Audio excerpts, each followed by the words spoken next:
They told the lawyer I was too confused to understand what I was signing. They told my doctor I was slipping. They told my neighbors I was becoming a danger to myself. They were wrong about all three. And the worst mistake my children ever made was saying all of it in the next room while my hearing aids were still connected to the baby monitor my granddaughter had left on my kitchen counter. My name is Russell Wade. I'm 67 years old, and I've lived in Cedar Falls, Iowa, nearly my whole life. Not the fancy part, if there is a fancy part, but the north side near the old grain elevator, where the streets get quiet after dinner and every man still waves at a pickup he doesn't recognize. I was a widower. My wife, Elaine, passed 8 years ago from ovarian cancer. 39 years married, she was the better half of me, and everybody knew it. When she died, something in the house went silent and never came back. But I kept going because that's what men of my generation were taught to do. You bury your heartbreak in chores. You mow the lawn. You fix the leaky sink. You show up to church. You put food in the freezer. You call your kids even when they don't call first. I had 3 children. My oldest, Denise, was 42. She lived in Des Moines with a husband who always seemed to be between opportunities. Denise had Elaine's smile, but somewhere along the way she learned to use it like a key. If she smiled long enough, people opened doors, checkbooks, guest rooms, whatever she needed. My son, Trevor, was 39. He worked at my hardware store, Wade & Sons Supply, though worked is a generous word. I had bought that store in 1987 when it was one aisle of nails, paint thinner, and old men drinking burnt coffee by the register. By the time I turned 60, we had expanded twice, added a lumber yard, and supplied half the contractors in Black Hawk County. Trevor had the title of operations manager, mostly because Elaine begged me to give him something that sounded respectable. My youngest, Marcy, was 34. She lived in Chicago, sold real estate, and called me daddy whenever she wanted money. She could go 6 months without asking how my knees were, then cry on the phone because she needed help covering one last emergency.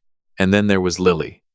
Lily was my granddaughter, Denise's daughter, 20 years old, nursing student at Hawkeye Community College, brown curls, old soul, and the only person in that family who ever came by without wanting something. She brought me soup when I had the flu. She labeled my pill bottles after I mixed up my blood pressure medicine. She sat with me on Sundays and watched those old courtroom shows Elaine used to love. She was the reason I still believed a good heart could survive a bad family. The trouble started with a ladder. A stupid ladder. An aluminum extension ladder I'd owned for 15 years and should have replaced 5 years earlier. I was cleaning the gutters on a cold Saturday morning in November because the leaves had packed in thick and rain was coming. Lily had told me to hire someone. My neighbor Frank had told me to hire someone. Even my doctor had said, "Russell, you're not 40 anymore." But pride is a loud thing when common sense is whispering. I made it halfway down when the left foot slipped on wet grass. I remember the ladder twisting. I remember seeing the gray sky spin.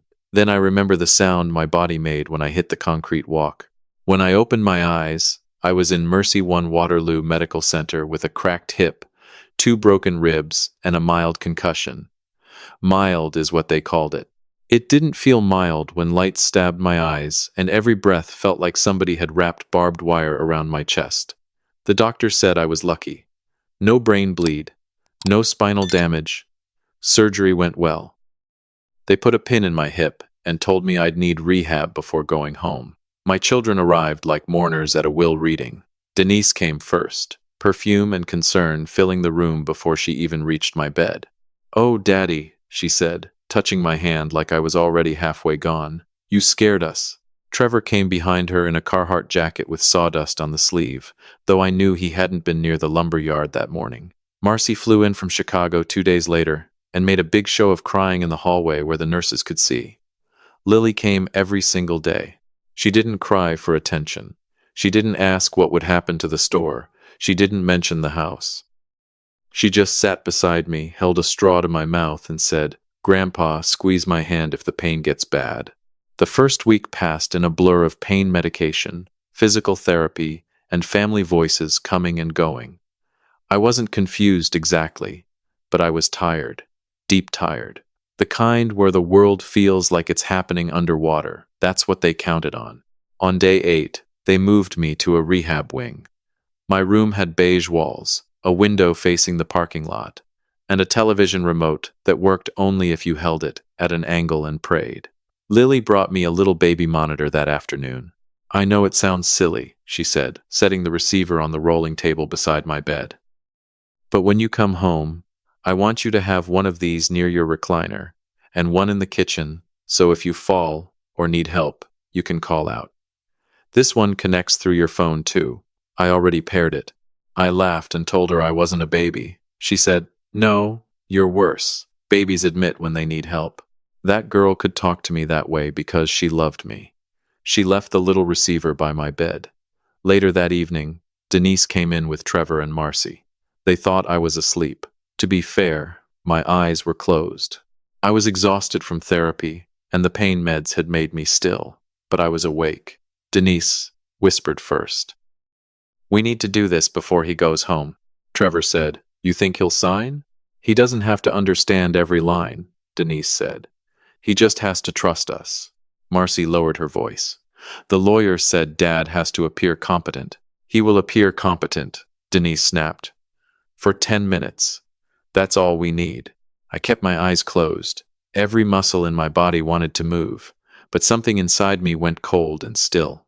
"What exactly are we filing?" Trevor asked. "A durable power of attorney," Denise said. "Medical and financial. Temporary at first. Then we petition for conservatorship if he gets stubborn." Stubborn. That was the word my children used for a man who had paid their tuition, their car repairs, their down payments, their divorces, their emergencies, and their second emergencies. Marcy said, "What about the store?" "That's the point," Trevor said. "Contractors are already calling me instead of him. If we get authority, I can sell the lumber yard to Barnett Supply before spring. They made an offer last year. I had rejected that offer myself. Barnett Supply was a chain out of Cedar Rapids. They would gut the place, fire half my employees, and turn my store into a sign on a spreadsheet. Denise said, "And the house?" Marcy answered too fast. "The house should be sold.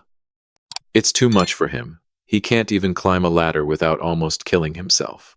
Almost killing myself had apparently become a real estate opportunity. Trevor gave a low laugh. "He always said everything was for the family." Denise said, "Exactly, and we are the family." I heard the door shift, and for one terrible second I thought they'd caught me listening. But it was a nurse checking the hallway. My children stopped talking until her footsteps faded. Then Marcy said the sentence that split something open in me. Honestly, if Mom were here, she'd tell him to stop being selfish and let us handle what's left. What's left? Not my life. Not my recovery. Not my home. What's left? Denise sighed. He's 67. He's had a good run. We can't all put our lives on hold because he wants to play hardware store cowboy until he drops dead behind the counter. I lay there with my eyes closed, my hips screaming, my ribs burning, and my heart breaking in a way no X-ray could show. My children weren't worried about me falling again. They were worried I had gotten back up. The next morning, Lily came with a paper cup of terrible coffee and a cinnamon roll from the hospital cafeteria. "You look awful," she said. "Good morning to you too." She smiled, but it faded when she saw my face. What happened? I almost told her everything right then.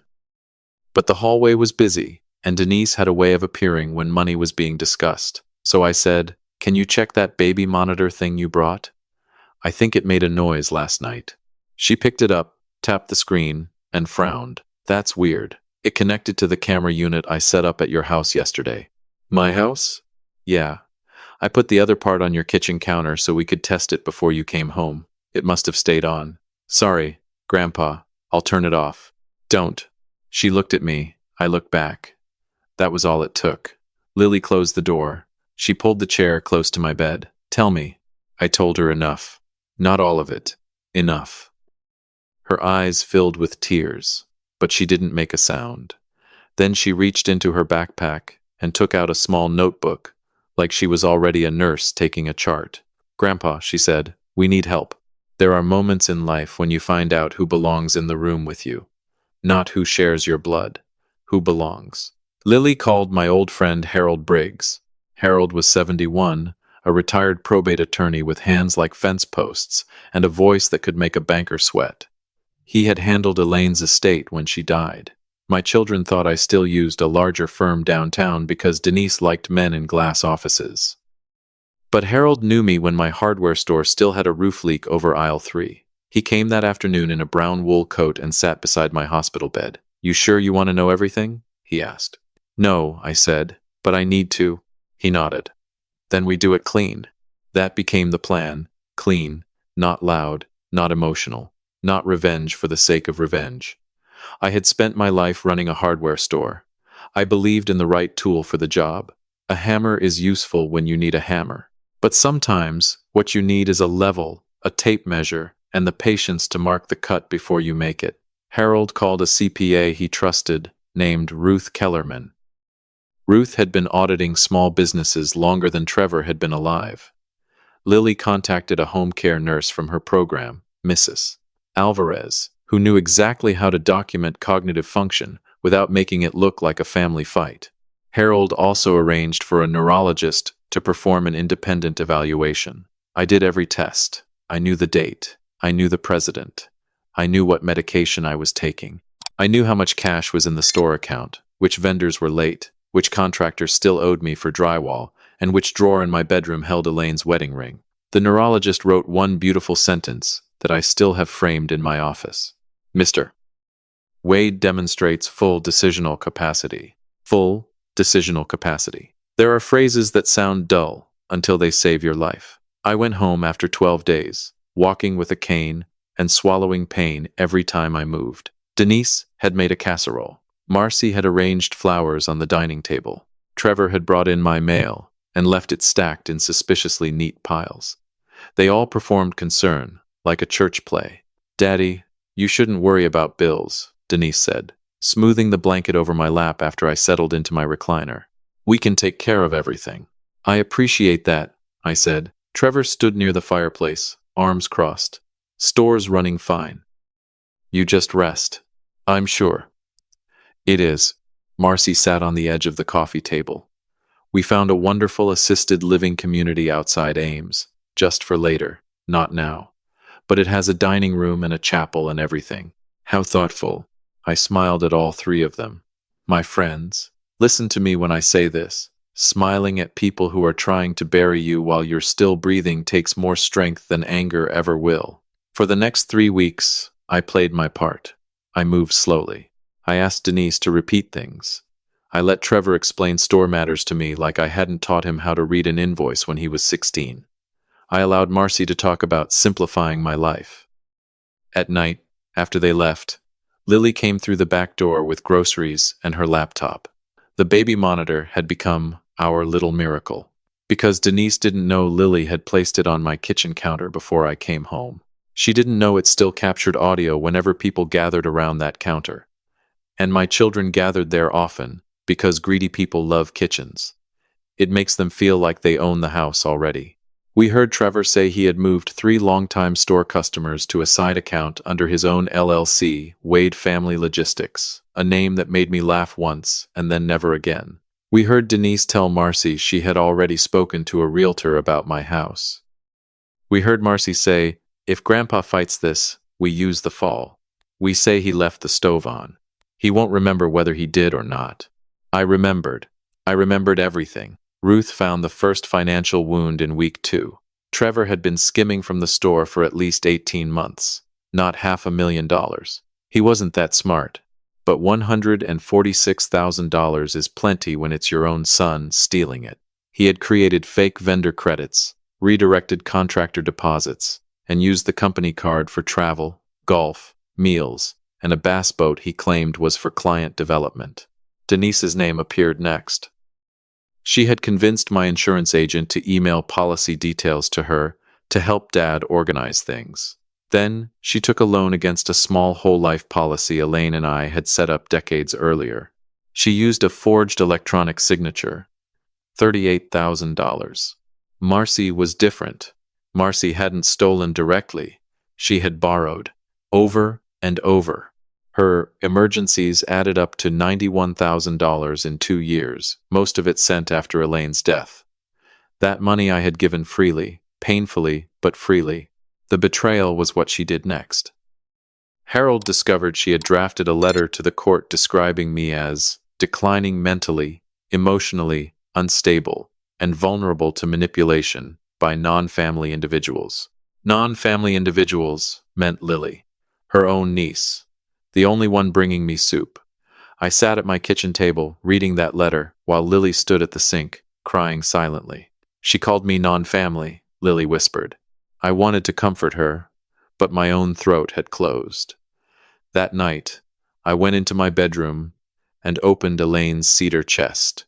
Inside were quilts, old photographs, birthday cards, and a stack of letters she had written me during her cancer treatments. Elaine had known more than she said. She always did.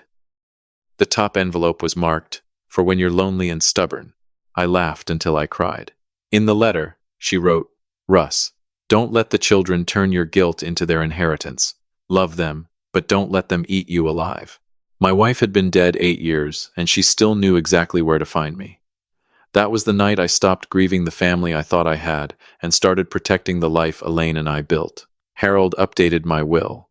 The old one was generous to a fault. Equal shares for the children, a trust for the grandchildren, Trevor to inherit the store if he wanted it, Denise to manage the house sale, Marcy to receive Elaine's jewelry. The new one was precise. Lily would inherit the house, though she wouldn't be allowed to sell it for 10 years unless she truly needed to. Wade and Sons Supply would go into an employee trust managed by Ruth and Harold for 5 years, then offered first to the employees who had kept it alive. My children would each receive $1 and a handwritten note. Harold asked if I was sure. I said, "Make it $1 and a copy of Elaine's letter." He looked at me for a long moment. Then he said, "Your wife must have been something." She was everything. The confrontation came because Denise scheduled it. That's the part that still makes me smile. She arranged a family care meeting at my house the Saturday before Thanksgiving. She invited a lawyer named Preston Vale, a polished young man from Des Moines who looked like he charged by the syllable. She also invited my pastor, my doctor's care coordinator, 2 neighbors, and, for reasons I still don't understand, Frank from across the street, who had once told Trevor to his face that he had the work ethic of a damp sponge. Denise wanted witnesses. She thought witnesses would make me behave. She told me it was for my own peace of mind. She said we would discuss temporary authority, safety concerns, and what Mom would have wanted. That last part almost broke my patience. But I said, "Of course. Family should talk these things through." Trevor clapped my shoulder like a man claiming furniture. "That's the spirit, Dad." Marcy kissed my cheek. "We just want what's best for you." Lily stood behind them, holding a grocery bag, her face calm as winter. The meeting began at 4 p.m. in my living room. I sat in Elaine's old wingback chair with my cane beside me. Denise sat on the sofa with a folder in her lap. Trevor leaned against the mantel. Marcy perched near the window. Preston Vale opened his leather briefcase on the coffee table and laid out papers in a neat stack. Power of attorney, medical directive, property management authorization, business transition agreement. They had brought a whole funeral for my independence. Preston cleared his throat. "Mr. Wade, your children are concerned about recent events. This is not about taking anything away from you. It is about ensuring continuity and safety." "Continuity," I said. "Yes, sir." Denise leaned forward. "Daddy, after your fall, we all realized we need a plan. You've been confused, forgetful. You've said things that don't make sense." "Have I?" Her smile tightened. "Sometimes." Trevor said, "The store can't run on nostalgia. You need to let me take over before accounts start leaving." "They already have," I said. He blinked. "What?" "Nothing." "Go on." Marcy put a hand to her chest. "Daddy, this is hard for all of us, but you raised us to be practical." "Practical?" I looked at my 3 children, really looked at them. Denise with Elaine's smile and none of her tenderness. Trevor in boots paid for by a store he robbed. Marcy with tears waiting just behind her eyes, ready to perform on command. Then I looked at Lily standing by the hallway, quiet, Steady. Preston turned a pen toward me. If you're comfortable, Mr. Wade, we can begin with the financial power of attorney. I picked up the pen. Denise exhaled, like she had been holding her breath for a month. Then I set the pen down. I'd like to say something first. Of course, Preston said, though he looked mildly annoyed. I reached beside my chair and picked up a manila envelope. My hands shook a little. Not from fear, from age, pain, and the simple fact that some moments weigh more than others. Denise, I said. Her face softened automatically. She thought I was about to thank her. I handed her the first document. She opened it. At first, she didn't understand what she was seeing. Then, her mouth parted. It was the insurance loan paperwork with her forged signature trail attached. IP address, timestamp, email records. The entire thing Ruth and Harold had assembled. You took $38,000 against a policy your mother and I bought when you were still missing your front teeth, I said. Daddy, I was going to pay it back. No, you weren't. Her eyes flicked toward Preston. He had gone still. You also told Marcy I was too confused to understand what I was signing. You said I only needed to appear competent for 10 minutes. The room went quiet. Denise whispered, How did you? Trevor, I said. He straightened. I handed him his packet. He looked angry before he even opened it, as if paper itself had insulted him. Inside were vendor records, credit card statements, fake accounts, side contracts, screenshots, and a photo of the bass boat registered in his friend's name but paid through my store card. You stole $146,000 from Wade & Sons, I said. You moved customers to your own shell business. You tried to sell my lumber yard to Barnett Supply without authority. That's not careful, Harold said from the hallway. My children turned. Harold Briggs walked into the living room like judgment wearing a brown coat. Ruth Kellerman followed him, carrying a binder. Mrs. Alvarez came behind them with her nursing folder. And Frank from across the street muttered, Well, I'll be damned, which was the only honest thing said all day. Trevor's face turned red. What is this? This, Harold said, is what happens when you underestimate an old man with good friends. Marcy stood. Daddy, this is cruel. I looked at her. Sit down, Marcy. She sat. I handed her the third packet. She opened it and saw the draft letter to the court. The one calling me unstable. The one accusing Lily of manipulating me. Marcy's tears arrived right on schedule. I was scared, she said. You don't understand how scary this has been for us. For you? My father almost died. No, I said. Your father fell. Then his children started measuring the windows for curtains. The pastor closed his eyes. Preston Vale slowly gathered his unsigned papers, but Harold put one hand on them. Leave those, Harold said. They're evidence now. Preston looked like he suddenly missed Des Moines. Denise stood, her voice sharp. This is Lily, isn't it? She turned you against us. Lily stepped forward. No, Aunt Denise, you did that all by yourself. Denise spun on her. You are a child. She is the only one of you who behaved like family, I said. That hit harder than yelling would have. Trevor pointed at me. You think she loves you? She wants the house. I laughed once. Couldn't help it. The house is going to her. All three of them froze. Marcy whispered, What? The house goes to Lily. The store goes into an employee trust. Elaine's jewelry goes to the women's shelter she volunteered with. My savings go to a scholarship fund for nursing students at Hawkeye. Denise looked like she might faint. You can't do that. I can. I did, last week. I love. Trevor pushed off the mantle. After everything, I'm your son. You are, I said. And that used to mean something to me. He flinched, and for half a second I saw the boy he had been. The one who followed me around the store carrying a plastic hammer. The one Elaine used to call our little shadow. That was the hardest part. Not the theft, not the lies. The memory of loving them when they were still reachable. Preston cleared his throat. Mr. Wade, I should advise everyone to pause this conversation until... You should advise yourself to listen, Harold said. Mr. Wade has been evaluated by an independent neurologist, a licensed nurse, and his primary physician. He is fully competent.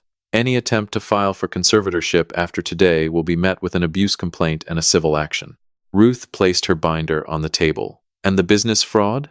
Trevor asked, trying for confidence and missing it badly.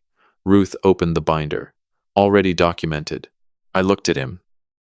The police report was filed yesterday. Trevor's face emptied.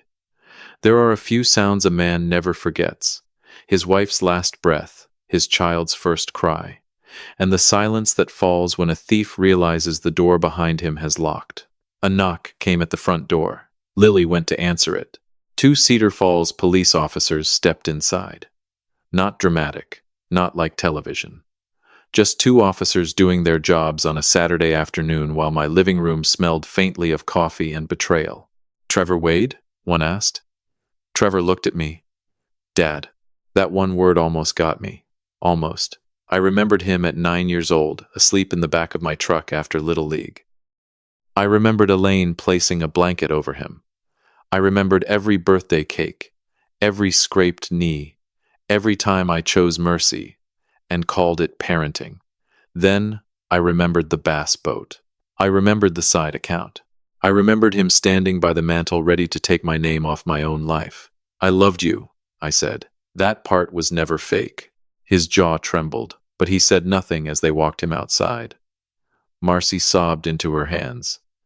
Denise stared at the floor like she was trying to calculate which inheritance might still be negotiable. There's one more thing, I said. Denise looked up.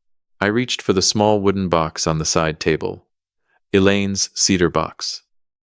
Inside were 3 envelopes, each addressed in my wife's handwriting. I had found them beneath the quilts after I reread her letter. She must have written them before she died and never had the strength to give them out. 1 for Denise, 1 for Trevor, 1 for Marcy. I placed Denise's envelope in her lap and Marcy's beside her. Trevor's would wait. Your mother left these, I said. I don't know what they say. I hope it's kinder than what you earned from me today. Denise touched the envelope like it burned. Marcy whispered, Daddy, please don't cut us off. You cut yourselves off, I said. I just stopped paying for the knife. Nobody spoke after that. The meeting ended without a signature. Prestonvale left quickly. The pastor hugged me with both arms and whispered, Russ, I'm sorry. Frank from across the street asked if he could bring over chili later because, in Iowa, men show love with ground beef and beans. Ruth collected her binder. Harold stayed until the police car disappeared down the street. Denise and Marcy lingered near the door. Denise tried one last time. Daddy, we made mistakes, but family forgives. I looked at my daughter, and I wished with everything in me that she had said something different. I wished she had said, I'm sorry I hurt you. I wished she had said, I was wrong.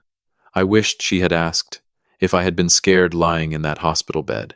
But she asked for forgiveness like it was another loan. Family protects, I said. Family shows up.